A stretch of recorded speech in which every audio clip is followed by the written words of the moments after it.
అందరికీ నమస్కారం అండి. నేను మీ రామకృష్ణ నల్లల. ఈరోజు నిన్న అసెంబ్లీలో జరిగినటువంటి చర్చలో భాగంగా పవన్ కళ్యాణ్ గారు మాట్లాడినటువంటి స్పీచ్‌ని అత్యంత భయప్రకంపనలతో వైసీపీ పార్టీతో అంటగాగేటువంటి లేదా కొమ్ము కాసేటువంటి జడ శ్రావణ్ కుమార్ గారు, ఆయన పార్టీ ఏదో గుర్తులేదు నాకు, ఏదో అంబేద్కర్ గారి పేరు మీద పెట్టిన పార్టీ. సరే, ఆయన వైసీపీకే వర్క్ చేస్తున్నారు. ఆయన ఎంత బాగా వక్రీకరిస్తున్నారంటే చూడండి. ఏ సమస్య కనుక ఏ ఒక్క మతానికి జరుగుంటే హిందూ ధర్మానికి కాకుండా వెంకటేశ్వర వారికి కాకుండా ఇంకెవరికి జరిగినా కానీ ఈ దేశం గగ్గులై ప్రపంచం అంతా గగ్గులు పెట్టేశాం. సమస్య ఏముందంటే ఇది మన ప్రతి ఒక్క హిందూ కూడా ఆలోచించాల్సింది. ఏం మాట్లాడాలి దీనికి ఒక్కటి కూడా ప్రజలకు తెలియజేయాల్సింది ఏంటంటే ఇదే వేరే ఇస్లాంకి జరిగిన, క్రిస్టియానిటీకి జరిగిన, జీసస్ క్రైస్ట్ జరిగిన, మహమ్మద్ ప్రవక్తకి జరిగిన, అల్లాకి జరిగిన ఇలా ఉండేది కదా. వాళ్ళ ఆ రోజు మన కౌన్సిల్ లో కూడా అలా పటాలు తీసుకొచ్చేవాళ్ళు వేరే ఏ దేవత. బికాజ్ ఇది హిందువులు కాబట్టి వీళ్ళ కులాలతో ముక్కలుగా అయిపోయి ఉంటారు కాబట్టి హిందువులు తమ మతాలను ఎడాపెడా వీళ్ళు జోకులు వేసుకోగలరు కాబట్టి దీనికి సీరియస్నెస్ మీద before blaming anybody every Hindu has to take responsibility for every Hindu. వీళ్ళు ఇంత మాట్లాడుతున్నారు తిరుపతి లడ్డు మీద. నిజంగా వీళ్ళు కనుక మాట్లాడితే అదే వేరే మతం గురించి ఎందుకు మాట్లాడారంటే ఓట్లు పోతాయి. హిందువులు ఓట్లు చాలా ఈజీగా కులాలు చేసి పెట్టేసి పోతాయి. ఆ వెంకటేశ్వరం కాబట్టి శివుడు ఉంటాడు, శివుడు కాబట్టి అమ్మవారు ఉంటాడు, ఈజీగా. ఇది ధర్మానికి సంబంధించిన విషయం. ఇదే ఇష్యూ రాష్ట్ర ప్రజలారు ఒకసారి గమనించండి. ఇక్కడ పవన్ కళ్యాణ్ గారు ఎక్స్ప్లెయిన్ చేసింది ఏంటంటే, వాస్తవంగానే చిన్న కుర్రోడికి, ఎలిమెంటరీ స్కూల్ కుర్రవాడిని అడిగినా కానీ సార్ అంటే పవన్ కళ్యాణ్ గారు జనసేన అని పవన్ కళ్యాణ్ గారు ఏదైతే చెప్పారో అది క్లియర్గా అర్థమవుతుంది. అంటే ఏంటి, ఎప్పుడైనా ఏదైతే ఒకటి స్ట్రాంగ్గా ఉందో, ఏదైతే కొన్ని మంచి లక్షణాలు ఉన్నాయో వాటిని పోల్చి మనకు లేవు అనేటువంటి విషయాన్ని చెప్పడం చాలా సహజమైనటువంటి ప్రక్రియ. ఒక ముస్లిమ్స్లో చైతన్యం ఉంది, క్రిస్టియన్స్లో చైతన్యం ఉంది, ఇలా అందరిలోని కూడా చైతన్యం ఉంది. వాళ్ళ ధర్మాన్ని చాలా నిష్టగా పాటిస్తారు. వాళ్ళ సామాన్య భక్తులు కూడా వాళ్ళ ధర్మంలో ఏ విషయాన్నైనా అంటే ఊరుకోరు. చట్టాల విషయం తర్వాత అయినప్పుడు కూడా ఇమీడియట్గా ప్రతి పౌరుడు కూడా రెస్పాండ్ అవుతాడు. కానీ దురదృష్టవశాత్తు మన యొక్క ధర్మంలో, సనాతన ధర్మంలో ఉండేటువంటి వ్యక్తులు అందరూ కూడా కులాలుగా భిన్న వర్గాలుగా మొక్కలైపోయి ఉన్నారు. కాబట్టి వీళ్ళందరినీ కూడా ఏ రకంగా అయినా విడగొట్టేయచ్చు అనేటువంటి ఒక రకమైనటువంటి ఆలోచనతో ఈ యొక్క దుస్సాహసం చేసి ఈ యొక్క వెంకటేశ్వర స్వామి మీద లేదా సనాతన ధర్మం మీద, ముఖ్యంగా ఈ లడ్డూ కల్తీ మీద ఈ యొక్క వైసీపీ గవర్నమెంట్ ఆ టైంలో జరిగింది. అందువలన ఏంటంటే హిందువులందరూ, సనాతన ధర్మం పాటించేటువంటి లేదా హిందూ భక్తులందరూ కూడా ఎప్పుడు కూడా ఉదాసీనంగా నిద్రపోయి ఉండకూడదు. అలా నిద్రలో ఉండకూడదు. పక్కింట్లో భగత్ సింగ్ పుడతాడని ఆలోచించొద్దు. ఎప్పుడైనా కానీ కనీసం వాయిస్ ఇవ్వండి, ప్రతి ఒక్కరు స్పందించండి. మన దేవుడికి, ధర్మానికి అన్యాయం జరిగితే ఇది తప్పు అని ఖండించండి అని పవన్ కళ్యాణ్ గారు చెప్పారు. అక్కడ ఏ ఒక్క ధర్మాన్ని కానీ, ఏ ఒక్క మతాన్ని కానీ, ఏ ఒక్క దేవుడిని కానీ పవన్ కళ్యాణ్ గారు కించపరచలేదు. పవన్ కళ్యాణ్ గారు స్పష్టంగా ఏమని చెప్పారు, వాటిని కీర్తిస్తూ అలాంటివి మనం కూడా తెచ్చుకోవాలి. ఇవాళ యాక్చువల్గా ఇతర మతాల వాళ్ళందరూ ఎన్నో సంవత్సరాలని కూడా ఆర్ఎస్ఎస్ని, అందులో ఉన్న డిసిప్లిన్ని సభాముఖంగా కీర్తించినటువంటి సందర్భాలు ఎన్నో మనం చూసాం. అలా ఏంటంటే ఎక్కడ మంచి లక్షణం ఉన్నా తీసుకోమన్నది మన ధర్మం, సనాతన ధర్మంలో భాగం. అలాంటి మంచి లక్షణాలు అందులో ఉన్నాయి అని పవన్ కళ్యాణ్ గారు చెప్తే, ఈయన పైగా మాజీ జ్యుడిషియల్ మాజీ జడ్జ్ ఒక కోర్టుకి, ఇప్పుడు ఆయన మాట్లాడినటువంటి విధానం చూడండి, దీన్ని ఎలా వక్రీకరిస్తున్నారో జడా శ్రావణ్ కుమార్ గారు మాట్లాడిన సందర్భంలో ఇది ఒక ధర్మానికి సంబంధించిన అంశం, ఒక హిందువుకి సంబంధించినటువంటి అంశం. ఈ దాడి ఒక ఇస్లాంకి జరిగితే, ఒక క్రిస్టియన్కి జరిగితే, ఒక చర్చికి జరిగితే, ఒక మసీదుకి జరిగితే, మహమ్మద్కి జరిగితే రాష్ట్రం అల్లకల్లోలం అయిపోయేది, దేశం అల్లకల్లోలం అయిపోయేది. 21 నియోజకవర్గాల్లో గౌరవ ఉప ముఖ్యమంత్రి గారికి ఓట్లు వేసినటువంటి క్రిస్టియన్స్ని, ముస్లిమ్స్ని 21 నియోజకవర్గాల్లో రమారమి 21 లక్షల మంది ఉంటారు నాకు తెలిసి. కాన్స్టిట్యున్సీలో ఒక 50,000 మంది ముస్లిమ్స్, ఒక 60,000 మంది క్రిస్టియన్స్, లేకపోతే 60,000 మంది క్రిస్టియన్స్, 30,000 మంది ముస్లిమ్స్ ఉంటారు. అంటే రమారమి వారికి ఓట్లు వేసినటువంటి 21 నియోజకవర్గాల్లో ఉన్న 22-23 లక్షల మంది ముస్లిమ్స్ ని, క్రిస్టియన్స్ ని అడుగుతున్నా, ఈ వ్యక్తిగా మీరు ఓటేసింది? సిగ్గేమని ఉందా మనకి? ఒక రాజ్యాంగబద్ధమైనటువంటి పదవిలో కూర్చొని మా హిందూ ధర్మానికి జరిగితే మేము ఊరుకోవాలా? మీ క్రిస్టియన్స్కి జరిగితే ఊరుకుంటారా? మీ ముస్లిమ్స్కి జరిగితే ఊరుకుంటారా? మీ మహమ్మదులకు జరిగితే ఊరుకుంటారా అన్న ఉప ముఖ్యమంత్రి ఈ దేశ చరిత్రలో, ఈ దేశంలో ఎవరైనా ఉన్నారా? ఈ దేశ చరిత్రలో, ఈ దేశ రాజకీయ చరిత్రలో ఒక కాన్స్టిట్యూషనల్ కోర్టులో 5.5 కోట్ల మందికి ఒక మంత్రిగా, ఒక ఉప ముఖ్యమంత్రిగా కూర్చొని 5.5 కోట్ల మందికి ప్రతినిధిగా ఉండాల్సినటువంటి అసెంబ్లీలో 5.5 కోట్ల మంది కట్టేటువంటి హిందువులు పన్నులు కట్టడం లేదా? ముస్లిమ్స్ పన్నులు కట్టడం లేదా? క్రిస్టియన్స్ పన్నులు కట్టడం లేదా? మీ ట్రెజరీలో పడే 1 రూపాయి, మీరు కారులో వాడే ఒక పెట్రోలు. చూసారండి ఏమంటున్నారు ఆయన?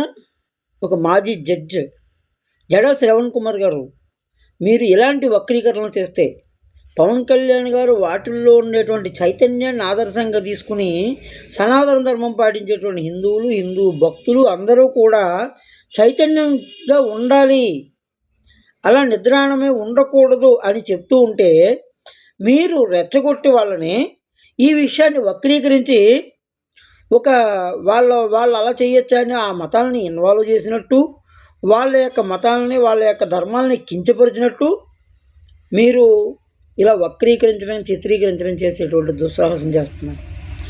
జడా శ్రవణ్ కుమార్ గారు, మాజీ జస్టిస్, మీరు ఒక జ్యుడిషియరీ సెక్టార్కి సంబంధించినటువంటి వ్యక్తిగా చెప్పుకోవడానికి జ్యుడిషియరీ సెక్టార్ సిగ్గుపడే స్థాయికి మీరు దిగజారకూడదు. ఎందుకంటే ఇప్పుడు అనుమానంగా ఉంది నాకు. ఎందుకంటే మాది ప్రతిపాడు నియోజకవర్గం, మీరు ప్రతిపాడులో కోర్టులో జడ్జిగా చేశారట. అప్పుడు మీకు ఏదో మంచి వాయిస్ ఉన్నటువంటి వ్యక్తిని అప్పుడు ఏదో పేరు ఉంది. నేను ఇంకా అలాగే అనుకున్నాను. ఎంత దుర్మార్గం అంటే మీరు ఇచ్చిన జడ్జిమెంట్ల మీద ఈ లెక్కన ఏ రకమైనటువంటి జడ్జిమెంట్లు ఇచ్చారో, ఇది మీకు అవగాహన లోపమంటారా, లేకపోతే కావాలని వక్రీకరిస్తున్నారా? నాకేం అర్థం కావట్లేదు శ్రవణ్ కుమార్ గారు. మీరు కావాలని వక్రీకరించినట్టుగా ఉంది. ఇలా వక్రీకరిస్తున్నారు. ఒక జ్యుడిషియరీ సెక్టార్కి సంబంధించి పవన్ కళ్యాణ్ అనని మాటలను అన్నట్టుగా, ఆ మాటలనే తిరిగి వేరే భావం వచ్చినట్టుగా చేస్తున్నారా? మళ్ళీ పైగా హిందువులను, పవన్ కళ్యాణ్ గారికి ఓటేసినందుకు, జనసేన పార్టీకి ఓటేసినందుకు క్రిస్టియన్స్కి బుద్ధి ఉండాలి, ముస్లిమ్స్కి బుద్ధి ఉండాలి. వాళ్ళు పౌరులందరూ కూడా చాలా నిజాయితీ పరులండి. శ్రవణ్ కుమార్ గారు మీలాగా ఒక పార్టీ పెట్టి ఇంకో పార్టీకి గురించి, లేకపోతే ఇంకొక నేరస్తుడి గురించి పనిచేసేటువంటి జ్యుడిషియరీ సెక్టార్ పర్సన్స్ కాదు వాళ్ళు. అందువల్ల ఏంటంటే సిగ్గుపడాల్సింది మీరు శ్రవణ్ కుమార్ గారు, క్రిస్టియన్స్ లేకపోతే ముస్లిమ్స్ కాదు. ఎందుకంటే వాళ్ళకి క్లారిటీ ఉంది. సిద్ధాంతమే, జనసేన పార్టీ సిద్ధాంతమే కులాలను కలిపే ఆలోచన విధానం, మతాల ప్రస్తావన లేని రాజకీయం, సంస్కృతులను కాపాడే సమాజం. ఈ 3 సిద్ధాంతాలు, సప్త సిద్ధాంతాలు, 3 సిద్ధాంతాలు కూడా ఉన్నాయి. These are the 3 of the pillars. అలాంటిది మీరు ఇలా వక్రీకరిస్తే ప్రజలేమీ వెర్రివాళ్ళు కాదు. ముస్లిమ్సు, క్రైస్తవులు అంతకంటే కూడా తెలివి తక్కువ వాళ్ళు అయితే కాదు. మీరు వృధా ప్రయత్నం చేస్తున్నారు. మీ విలువ మీరు తగ్గించుకుంటున్నారు. మీ యొక్క జ్ఞానాన్ని మీరు అజ్ఞానంలోకి నెట్టుకుంటున్నారు. మీరు పనిచేసినటువంటి మాతృ రంగానికే మీరు మాయని మచ్చ తెచ్చేలాగా మీ విశ్లేషణ చేస్తున్నారు. వక్రీకరణ చూడండి. మరి కొంటేనో, ఏ క్రిస్టియన్ సినిమాకి వెళ్తానో, ఏ ముస్లిము హోటల్కి వెళ్తానో వచ్చిన ట్యాక్స్లోంచి డబ్బన్న మినిమం కామన్ సెన్స్, మినిమం ఇంగిత జ్ఞానం లేని ఒక డమ్ ముఖ్యమంత్రి, ఉప ముఖ్యమంత్రి కాదా నీవు? కామన్ సెన్స్ గురించి ఈయన మాట్లాడుతున్నాడు. ఇలాంటి వాళ్ళు కట్టిన పన్నుల గురించి ఎందుకు ప్రస్తావించాడో కూడా సందర్భం లేదు. వాళ్ళు కట్టిన పన్నులు ఖజానాకి వెళ్తాయి. అలాగే వెల్ఫేర్ స్కీమ్స్ అందరితో పాటుగా వాళ్ళకు కూడా వర్తిస్తాయి.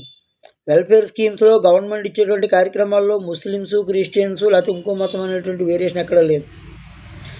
బిలో పావర్టీ లైన్ అయి ఉండి కన్సర్న్ నామ్స్ అన్ని కండిషన్స్ అన్ని యాక్సెప్ట్ అయితే ప్రతి స్కీము వాళ్ళకు వర్తిస్తుంది. ఈ విషయం కూడా మీకు తెలియకపోతే ఎలాగా? జడా శ్రవణ్ కుమార్ గారు ఆలోచించండి ఒకసారి. ఇంకా మీరు అనేటువంటి చిలక పలుకులు. ఒక కాన్స్టిట్యూషనల్ స్పిరిట్ లేని ఒక ఒక ఒక శుద్ధ శుద్ధ ఇంకా నా నోటికి ఇంకా ఇంకా పెద్ద పెద్ద మాటలు వస్తాయి, ఇంకా చాలా తమాయించుకుంటున్నాను. ఒక మిమ్మల్ని చూసి జన సైనికులు తమాయించుకుంటున్నారు కాబట్టి మీరు బతికిపోతున్నారు. మీరు తమాయించుకునేది ఏంటండి? మిమ్మల్ని చూసి జన సైనికులు జనసేన నాయకులు తమాయించుకుంటున్నారు కాబట్టి మీది నడుస్తుంది. తమాయించుకుంటున్నారా? చెప్పిందేమో తప్పుడు భాష్యమా, మాట్లాడేదేమో మతాలని ఇతర మతాలని రెచ్చగొట్టడమా, మీరు వచ్చిందేమో జ్యుడిషియరీ సెక్టర్ నుంచా? ఇక్కడ గేదెలు కాసుకునేటువంటి పరమ ఇగ్నోర్ పర్సన్ కంటే కూడా రాంగ్గా అర్థం చేసుకుంటారా? ఇది మీరు అర్థం చేసుకోవడంలో అజ్ఞానం అని చెప్పాలా, లేకపోతే కావాలని మీ లోపల కుళ్ళిపోయినటువంటి కుళ్ళుతనంతో ఈ కుళ్ళి ఆలోచనతో చేసేటువంటి విధానం అని అనుకోవాలా? అందువల్ల ఏంటంటే మీరు చేసే తప్పు.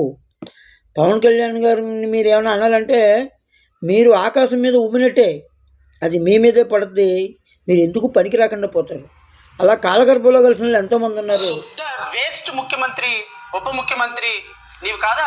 నిన్న మీరు అసెంబ్లీలో మీలాంటి వాళ్ళు, మీ తలలో జేజమ్మల్ లాంటి వాళ్ళు చాలామంది అయిపోయారండి.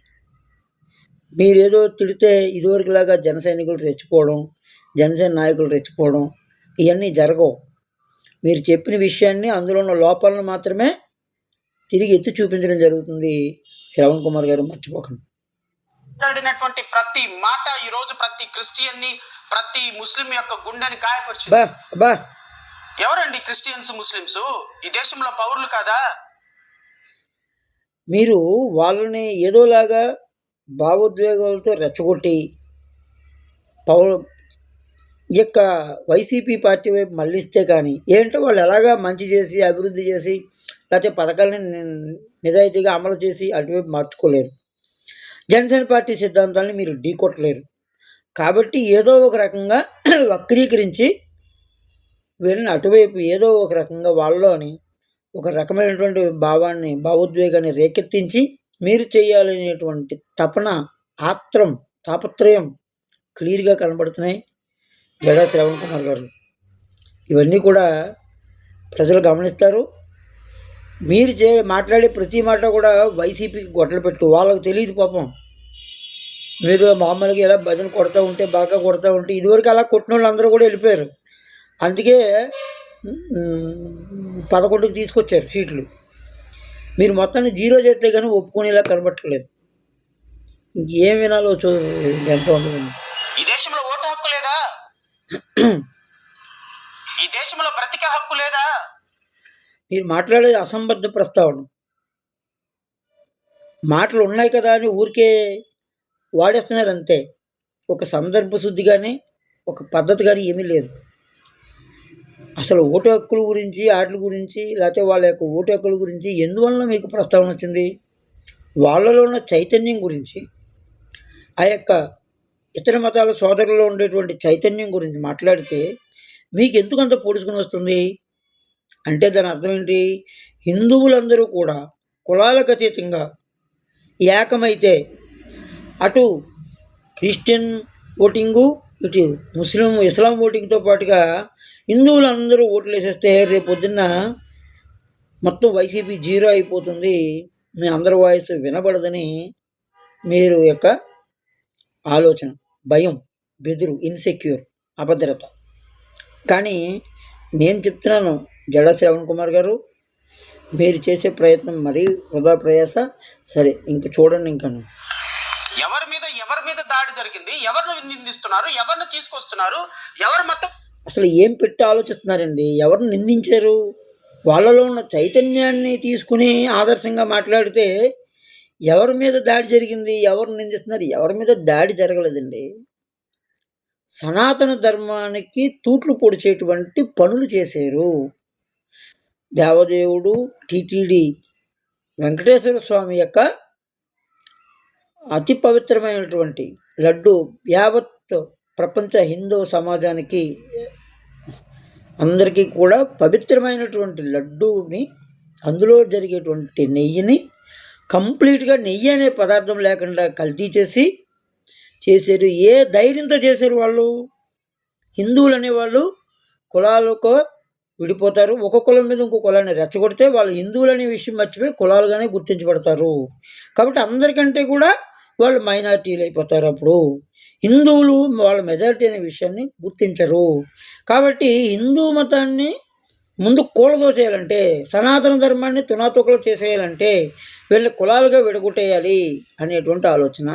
సనాతన ధర్మాన్ని, అన్ని ధర్మాలని ఎలాగైతే ఒక పరిపాలకుడు రక్షిస్తాడో అలాగే సనాతన ధర్మాన్ని కూడా రక్షిస్తాను అని పవన్ కళ్యాణ్ గారు చెప్తే మీరు రాజ్యాంగ స్ఫూర్తి లేదంటారా? రాజ్యాంగ స్ఫూర్తి ఏంటి? జడా శ్రవణ్ కుమార్ గారు, జస్టిస్ మాజీ.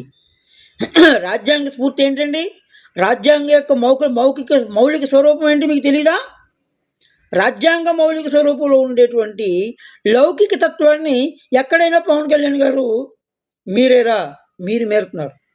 రాజ్యాంగం ప్రకారం, రాజ్యాంగ మౌలిక స్వరూపం ప్రకారం, అంటే కీ స్ట్రక్చర్ ఏదైతే ఉందో మౌలిక స్వరూపం ప్రకారం ఏంటి? లౌకికవాదం అనేటువంటిది మౌలిక స్వరూపంలో ఒక భాగం. అంటే ఇతర మతాలని మనం రెచ్చగొట్టకూడదు, మత సామరస్యాన్ని పాటించాలి. ఇంకా చెప్పాలంటే రాజ్యానికి ఏ మతము ఉండదు, ఏ మతాన్ని ప్రోత్సహించదు, ఏ మతానికి హాని జరగదు, చేయదు అని అందులో అర్థం. కానీ హైందవ సనాతన ధర్మానికి హాని చేయడం రాజ్యాంగ మౌలిక స్వరూపానికి భంగం. మీరు నిజంగా జ్యుడిషియరీ సెక్టర్గా అయినందుకు దాని విషయం చెప్పాలి జడా శ్రవణ్ కుమార్ గారు. మీరు ఆ విషయాన్ని చెప్పడం అనేసి ఈయన అన్ని మతాలని కూడా అవసరమైతే ఖురాన్లో ఉండేటువంటి మంచి సూక్తులను కానీ బైబిల్లో ఉన్న సూక్తులను కానీ యథేచ్ఛగా చెప్పి నేను సనాతన ధర్మవాదిని, నేను సనాతన ధర్మాన్ని పాటిస్తాను అని తన ధర్మాన్ని నిస్సంకోచంగా ఎటువంటి నటన లేకుండా చెప్పిన పాపానికి మీరు రాజ్యాంగ స్ఫూర్తి గురించి మాట్లాడుతున్నారా? రాజ్యాంగ స్ఫూర్తి అనేటువంటిది ముందు నేర్చుకోండి. What is the spirit of constitution and what is the spirit of Indian constitution తెలుసుకోండి దయచేసి. మీరు ఐపీసీ కూడా పూర్తిగా చదివేయలేదు నాకు డౌటే. 4 సెక్షన్లు ఆ టైంకి అవసరమైనటువంటి కేసుకి అవసరమైన 4 సెక్షన్లు చూసి ఏదో మాట్లాడేసుకుంటారు. బిఎన్ఎస్ఎస్ మొత్తం చెప్పగలరండి మీరు? ఐఎమ్ సారీ, నేను మీ వ్యక్తిగత టాలెంట్ దగ్గరికి వెళ్ళదలుచుకోలేదు, వెనక్కి తీసుకుంటున్నాను నా మాటలను. పవన్ కళ్యాణ్ గారు అనేటప్పుడు మీరు గొడవ పెడుతున్నారు, ఎవరిని లోపలికి లాగుతున్నారు, ఎవరి కులమత ఘర్షణలు పెడుతున్నారు ఉప ముఖ్యమంత్రి గారు. మీరు కులమత ఘర్షణలు ఎవరు పెడుతున్నారండి? కొంచెమైనా మీరు కళ్ళు పెట్టుకు చూస్తున్నారా జడా శ్రవణ్ కుమార్ గారు? కొంచెమైనా చూడండి. ఈ మధ్యకాలంలో కాపులు అని ఒకసారి, అంతకుముందు ఎస్సీలకి కాపులకి పెట్టాలని, అంతకుముందు సెటివల్యులకి కాపులకి పెట్టాలని, ఇలా పదే అన్ని వర్గాల మధ్య, అన్ని కులాల మధ్య తగ్గు పెట్టడానికి చూసింది వైసీపీ అయితే, మీరు వైసీపీని వెనకేసుకుని వచ్చి, అంటే మత ఘర్షణలు కుల ఘర్షణలు చేసేటువంటి వైసీపీని వెనకేసుకుని వచ్చి మీరు ఎలా ఉందంటే ఏదో గురువింద పూసలాగా మాట్లాడుతున్నారు. మీరు ఇంకోసారి దయచేసి మీ చట్టాలను మళ్ళీ చదువుకోండి, మీరు మళ్ళీ నేర్చుకోండి సార్. దయచేసి మళ్ళీ ఒకసారి కాన్స్టిట్యూషన్ నేర్చుకోండి, మళ్ళీ ఒకసారి కాన్స్టిట్యూషన్ స్పిరిట్ నేర్చుకోండి, రాజ్యాంగ మౌలిక స్వరూపం గురించి 1-2 సార్లు తెలుసుకోండి. నిజంగా తెలుసుకుని మీకు ఉండేటువంటి జ్ఞానాన్ని సద్వినియోగం చేస్తే ఈ సమాజానికి మంచిది. మీరు దుర్వినియోగం చేస్తే కాలగర్భంలో కలిసిపోతారు, చూసుకోండి. తిరుమల లడ్డు విషయంలో అసలు జరిగిన కల్తీకి, మీరు చెప్పబడుతున్న కల్తీకి హిందూ ముస్లిమ్స్కి క్రిస్టియన్లకి ఏం సంబంధం? మీరు జరిగిన కల్తీకి అని చెప్పి మళ్ళీ చెప్పబడుతున్న కల్తీకి సిబిఐ ఛార్జ్ షీట్లో కల్తీ జరిగిందని చెప్పారా లేదా జడా శ్రవణ్ కుమార్ గారు? మీరు నిజంగానే జడ్జి అయి ఉంటే ఆ విషయాన్ని ఒకసారి ఎంఫసైజ్ చేయండి, ఒక్కడించండి, ఆ విషయాన్ని దృఢపరచండి. జరిగింది లేదా లేదు, మీరు ఏం చెప్పాలనుకున్నారో చెప్పండి. ఆ కల్తీ గురించి పవన్ కళ్యాణ్ గారు ఏమన్నారు? ఇది ముస్లిమ్స్కి కానీ క్రైస్తవులకు కానీ సంబంధం లేదు, హిందువులే చేశారు. ఎందుకు? ఆ గుప్తాలు కానీ, బోలేబాబా డైరీ వాళ్ళు కానీ, ఇక్కడ ఉన్న ఎంప్లాయీస్ కానీ వీళ్ళందరూ హిందువులు. సనాతనం పరిపాలించిన వాడు మాత్రమే దుష్టుడు. వాళ్ళ చెప్పు చేతులు నడుస్తుంది కాబట్టి ఇవన్నీ జరిగాయి. సనాతన ధర్మానికి సనాతన ధర్మానికి ప్రాబ్లం చేసేటువంటి ఏ మతస్థులైనప్పటికీ కూడా అతను పౌరుడు కదా, దాన్ని ఖచ్చితంగా చెప్తాం. అలాగే ఒక ఇస్లాం మతానికి జరిగిన అన్యాయాన్ని చెప్తారు, ఒక క్రైస్తవ మతానికి జరిగిన అన్యాయాన్ని చెప్తారు. వై? బికాస్ అన్ని మతస్థులు కూడా పవన్ కళ్యాణ్ గారు జనసేన పార్టీ లేదా కూటమి ప్రభుత్వం దృష్టిలో పౌరులే. వాళ్ళకు జరిగిన అన్యాయమే, వాళ్ళకు జరిగినటువంటి లోపమే, వాళ్ళ యొక్క మనోభావాలకు సంబంధించి, వాళ్ళ యొక్క ఆరాధనకు సంబంధించి, ఆరాధన అనేటువంటిది ప్రాథమిక హక్కు. ఆరాధనకు సంబంధించినటువంటి అంశము జడా శ్రవణ్ కుమార్ గారు మీరు కొంచెమైనా చూడండి. వాళ్ళ చర్చలు ఎందుకు వస్తున్నాయి సార్ డిస్కషన్లోకి? వాళ్ళ మసీదులు ఎందుకు వస్తున్నాయి సార్ డిస్కషన్లోకి? వాళ్ళ దర్గాలు ఎందుకు వస్తున్నాయి? కాదు, ఇలా చాలా ఆయన మాట్లాడాడు. ఇంకో నిమిషం ఎంత ఉంది. ఇలా అంటే వాళ్ళ మసీదులు ఎందుకు వస్తున్నాయి, వాళ్ళ చర్చలు ఎందుకు వస్తున్నాయి? దే ఆర్ ఇంక్లూజివ్ సొసైటీ అండి. in the society, different sectors, different people, different types of people, different sectors of people, different religious, different castes, different classes, all are inclusive in the society, our society. సమాజంలో ఏ ఒక్కరిని విడదీసి చూడలేము. ఒక మంచి గురించి ఎవరినైనా ఉదాహరణ తీసుకోవచ్చు, ఒక మంచి నేర్చుకోవడం గురించి ఎవరినైనా ఉదాహరణ తీసుకోవచ్చు. సొంత ధర్మం కాబట్టి సొంత ధర్మం గురించి మాట్లాడేటప్పుడు అక్కడున్న మంచి లక్షణాల గురించి మాట్లాడుతుంటే వాళ్ళ డిస్కషన్స్ ఎందుకు వచ్చాయంటే, మంచి లక్షణం గురించి మాట్లాడేటప్పుడు ఎవరి గురించి అయినా డిస్కషన్ జరగచ్చు. They are not prohibited. Muslims కానీ క్రైస్తవులు కానీ నిషేధించబడిన వాళ్ళు అనుకుంటున్నారా? వాళ్ళ పేరు ఎత్తకపోవడానికి అవన్నీ నిషేధించబడినవి అనుకుంటున్నారా? వాళ్ళ మాటలు మాట్లాడకపోవడానికి? మిస్టర్ జడా శ్రవణ్ కుమార్ గారు, జస్టిస్, దయచేసి మీరు చదివిన చదువుకి, మీరు చేసినటువంటి గతంలో చేసిన వృత్తికి మీ గౌరవాన్ని నిలుపుకుంటూ మీరు రాజకీయాలు చేయండి. రాజకీయాల్లోకి వచ్చినంత మాత్రాన మీరు కంపు అయిపోవాలని, అవినీతిమయమైపోవాలని మీకు మీరు నిర్ణయించుకుంటే దానివలన మీరేదో పడతారు. కానీ అదేదో లేకపోతే మీరు ఏమని చెప్పాలి దాన్ని, అదేదో లేకపోతే మీరు చెప్పినల్లా నమ్మేస్తారు అనుకుంటే మీ అంత అమాయకత్వం ఇంకొకరు లేదు. జడా శ్రవణ్ కుమార్ గారు, ఎక్కడి నుంచి మీరు ఏది చెప్పినా ఖచ్చితంగా మేము కౌంటర్ ఉంటుంది, రెడీగానే చూసుకోండి. ధన్యవాదాలు.